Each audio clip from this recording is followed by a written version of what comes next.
This is Alex, and I'm here with Kevin, and we're going to show how to break down the turtle position.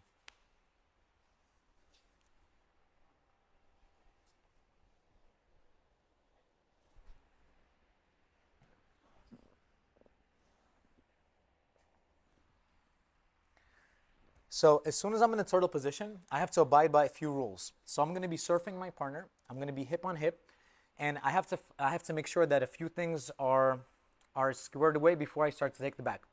So first, I don't want to have my underhook. I don't want to have it super deep. If my elbow is super deep, my partner can roll me over, okay? So I need to have my elbow on the outside of the hip. So this is number one. Number two, my hip has to be below his. If my hip is above his, I'm too close to his arms, he can look for my leg or look for an underhook, and he can look to square up with me, and he can look to wrestle from here, right? So I want to be here. I also don't want to have my weight on my knee. I want to have my weight on him. So I'm going to put my hip onto my training partner, just like this, right? While I'm here, this arm is like my assistant. So I can be punching at his neck to look for my seat belt. I can be showing that I'm going for a guillotine. Sometimes I'm going to go in between, and I'm going to start to open up space in between his elbow and his knee. While all of this is happening, his hands are going to start to come up, right? While his hands come up, there's going to be a little gap that forms between his elbow and his knee. In that gap is where I'm going to protrude my knee. So I'm going to jam my knee in. My knee right now is perpendicular to Kevin. I'm going to bring my chest over to his back, and I'm going to step over his Achilles. To make him fall over, I'm going to peel his heel towards my own butt, and I'm going to roll onto my back. He falls over, and now I need to get my bottom hook in ASAP. So I'm going to put my bottom hook in. Now notice where his hip is, notice where my hip is. I need to hip escape so that his hip falls into my lap. From here, I'm going to find my seat belt. I'm going to cross my knees and my feet over his hip.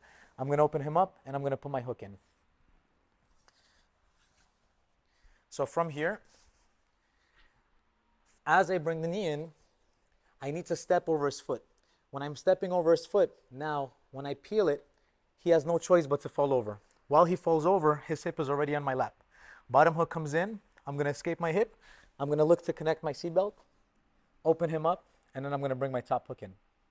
So when my training partner is, let's turn this way, Kevin, is here, you can notice they have a really good base. Their base is coming primarily from both of their elbows and both of their knees. So when I can take their foot and I can start to peel it in this fashion, he has no choice but to drop to his hip. Once he drops to his hip, he is now falling into my lap. And once he's on my lap, then I can look to take the back. Thank you, guys.